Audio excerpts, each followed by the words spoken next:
Assalamualaikum warahmatullahi wabarakatuh. Saya Hamidah dengan PMK 119-012.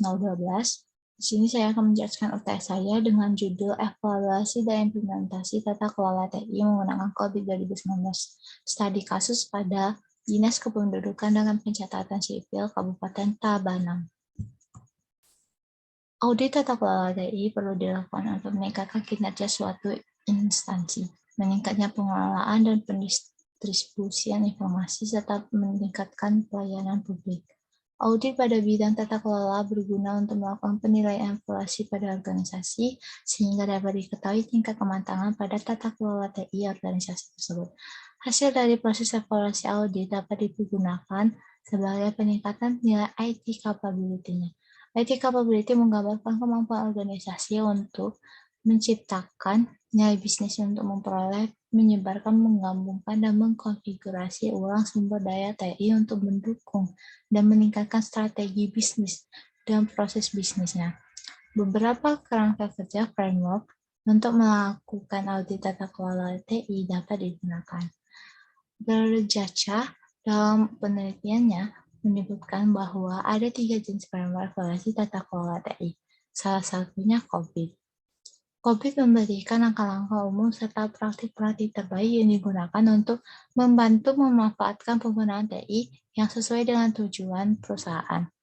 Manfaat yang ditawarkan di COVID 2019 ini adalah kerangka kerja yang fleksibel untuk tata kelola TI perusahaan yang menggabungkan metode terbaru dan evaluasi teknologi, serta mencakup panduan baru dalam pengelolaan data, serta terus diperbarui dengan topik spesifik yang difokuskan secara koheren, seperti keamanan, risiko, DevOps, dan usaha kecil atau menengah.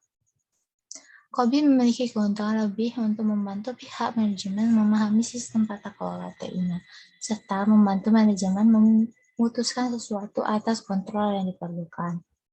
Lalu, terdapat research method-nya. Metode penelitian merupakan bagian dari tahapan penelitian untuk memastikan bahwa penelitian dilakukan secara teratur dan sistematis. Penelitian ini melalui 3 tahap penelitian yang terdiri dari tahapan evaluasi tata kelola TI menggunakan COVID 2019, pemberian rekomendasi berdasarkan COVID 2019, dan tahapan implementasi yang dilakukan berdasarkan rekomendasi yang diberikan melalui tahap selanjutnya. Gambar 1 ini merupakan tahapan penelitian yang disusun berdasarkan kebutuhan yang mengacu pada COVID 2019. Ini merupakan yang menggunakan framework COVID 2019 metode penelitiannya. Lalu, COVID 2019 adalah versi terbaru COVID yang dibangun dalam mengembangkan dan dengan berprinsip pada penjelasan syarat-syarat inti dari sistem tata kelola TI, serta prinsip pembangunan langkah-langkah kinerja tata kelola yang digunakan pembangunan sistem tata kelola untuk organisasi. COVID 2019 memiliki 6 prinsip untuk sistem tata kelola dapat dijelaskan sebagai berikut. Yang pertama, setiap perusahaan memerlukan sistem tata kelola guna agar kebutuhan stakeholder terpenuhi dan memperoleh nilai ke penggunaan TI-nya. Lalu yang kedua, sistem tata kelola TI-nya.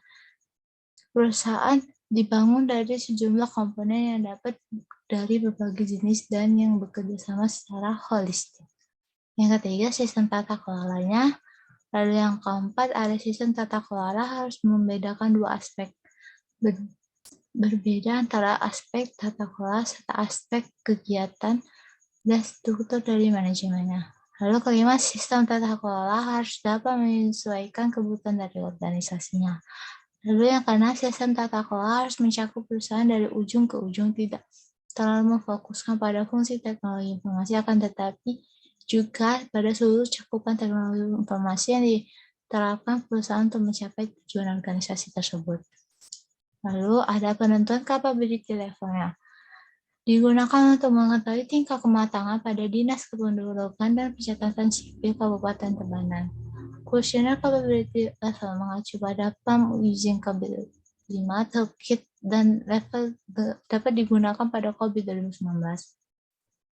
Penentuan dilakukan dengan memberikan kuesioner capability level berdasarkan 5 domain yang terpilih pada proses tingkat kepentingan sebelumnya dan disebarkan kepada responden yang telah ditentukan berdasarkan pemetaan risi yang memiliki peran untuk melakukan tugas.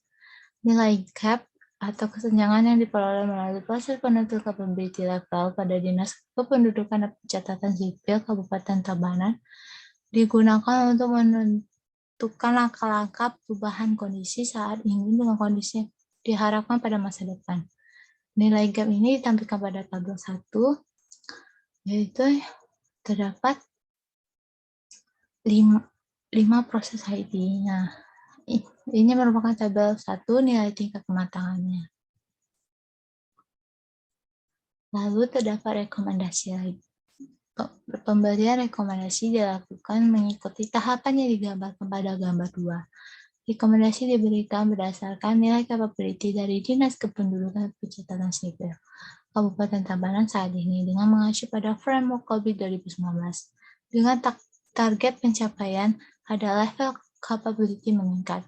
Rekomendasi yang dapat diberikan berdasarkan nilai current capability dapat dilihat pada tabel 2 di bawah ini. Lalu terdapat implementasi.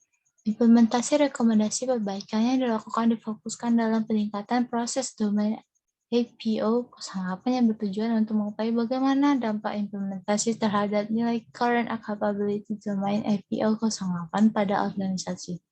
Yang pada hal ini, di Dukcapil Tabunan, tahap awal dalam pelaksanaan implementasi membutuhkan sebuah time schedule yang bertujuan agar implementasi dapat dilakukan berjalan dengan lancar dan tertata.